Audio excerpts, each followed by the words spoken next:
Right, మనతో పాటు దాసరి ఉషా ఉన్నారు, మాట్లాడే ప్రయత్నం చేద్దాం.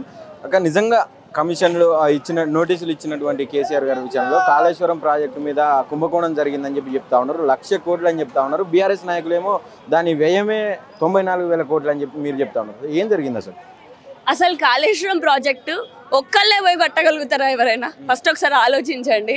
కాళేశ్వరంలో బ్రిక్లు వేయడానికి ఎంతమంది లేబరర్లు కావాలి, సిమెంట్ వేయడానికి ఎంతమంది లేబరర్లు కావాలి, అసలు అది కన్స్ట్రక్షన్ చేయడానికి ఎంతమంది డిజైనర్లు, ఆర్కిటెక్ట్, అదేవిధంగా కన్స్ట్రక్టర్లు, కన్స్ట్రక్షన్ సైట్లో ఉన్న ఎక్స్ప్లోజివ్స్ డీలర్స్, ఆ విధంగా ఒక కాళేశ్వరం ప్రాజెక్ట్ అని అంటే ఎంతో మందితోటి ముడిపడి ఉన్నది.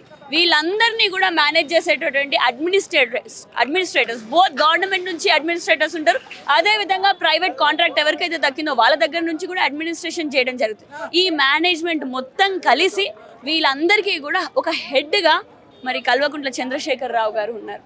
మరి కేసీఆర్ సార్ గారు నేడు చేసింది ఏంటిది? కాళేశ్వరం ప్రాజెక్ట్ కట్టడం తప్ప. వీళ్ళు ఏంటంటే కాంగ్రెస్ ప్రభుత్వంలో ఈ కాళేశ్వరం ప్రాజెక్టే స్కామ్ అని అంటున్నారు.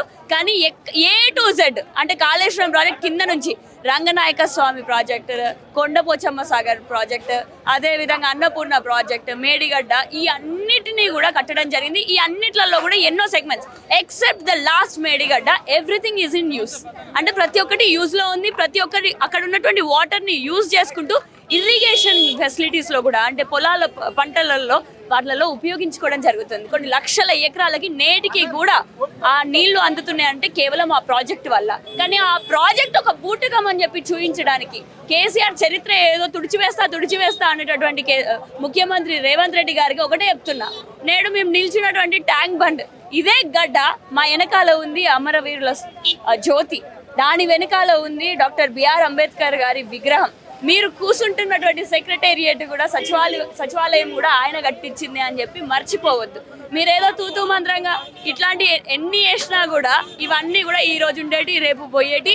మీరు కేసీఆర్ గారిని టచ్ కూడా చెయ్యలేరు. కేటీఆర్ అన్న మీద కూడా ఇట్లనే అన్నారు, చూసిల్లు కదా, ఎన్నో అరెస్ట్లు చేస్తాం, లోపల పెడతాం, జైల్లో పెడతాం, ఏమైంది?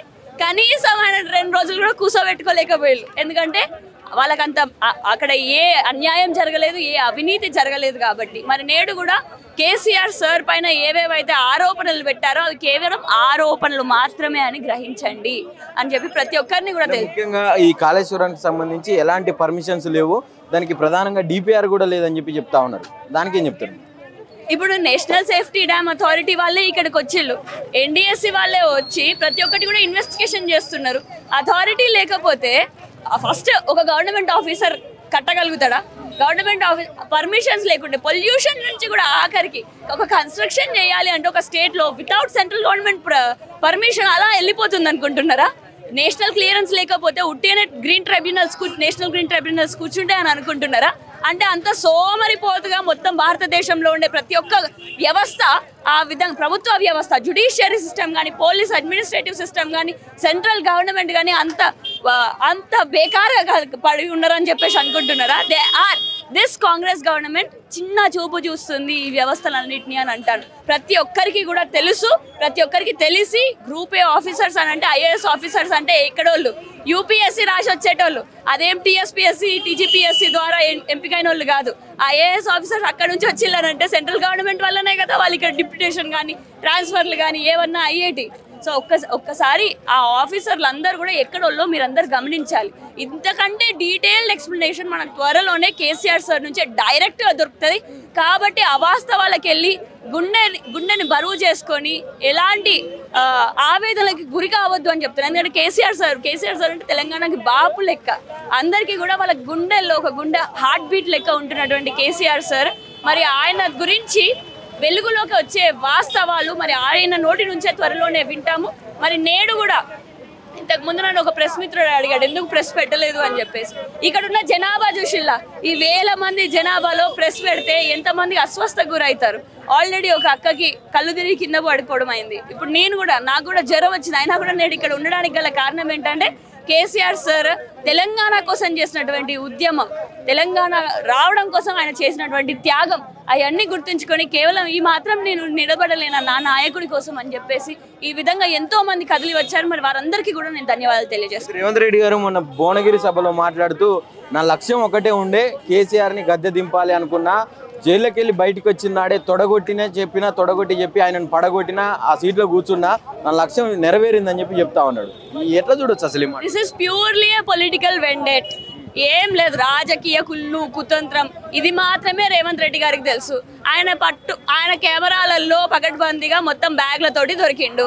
ఆయన మీద ఎప్పుడైతే ఇన్వెస్టిగేషన్ జరుగుతుందో అనే భయంతో ఆ ప్రతిపక్ష నాయకులు ఎవరెవరైతే ఉన్నారో తెలంగాణ కోసం ఉద్యమం చేస్తున్న ప్రతి ఒక్కరు కేసీఆర్ గారి దగ్గర నుంచి కార్యకర్తల వరకు, గ్రామాల్లో ఉండే వాడలో ఉండే కార్యకర్తల వరకు ప్రతి ఒక్కరి పైన నేడు పోలీసులని ఉపయోగించుకుంటూ కూడా వాళ్ళపైన కేసులు పెట్టడం జరుగుతుంది. మరి ఈ విధంగా ఇలాంటి ఘోరమైన ఇప్పటి వరకు అసలు మనం చూడలేదు తెలంగాణలో. అలాంటి ముఖ్యమంత్రి కేవలం పెన్షన్లు ఎందుకు ఇస్తలేరు అని అడుగుతున్నందుకు కేసులు పెడుతున్నారు. అసలు రేషన్ బియ్యం మాకు ఇంకా రాలేదు అని చెప్పేసి అడుగుతున్నందుకు కేసులు పెడుతున్నారు. ఈ విధంగా మనం జూన్ 2వ తారీఖు స్టేట్ ఫార్మేషన్ డే రోజు జాబ్ క్యాలెండర్ ఏది అని అడుగుతున్నందుకు ఈ డైవర్షన్ పాలిటిక్సే చేస్తున్నటువంటి రేవంత్ రెడ్డి గారు, మీకు డైవర్షన్ పాలిటిక్స్ ఒకటే తెలుసా? అసలు పాలించడం తెలంగాణని పాలించాలి అంటే తెలంగాణ బిడ్డల మనసులు తెలుసుకొని వాళ్ళ కష్ట సుఖాలని పాలు పంచుకొని వాళ్ళ బాధల్ని దూరం చేయాలి అనేటిది లేదా మీకు? మరి ఈ కేసులు ఎన్ని రోజులు ఉంటాయి? మీరు 1 రోజు 2 రోజుల వరకు ఇది ఆపగలుగుతారేమో అని ఏమో కానీ వాస్తవం త్వరలోనే బయటికి వస్తాయి. కాబట్టి తెలంగాణ ప్రజలందరినీ కూడా ధైర్యంగా గుండె నింబరం చేసుకొని ఉండాలని కోరుకుంటున్నాను. జై తెలంగాణ.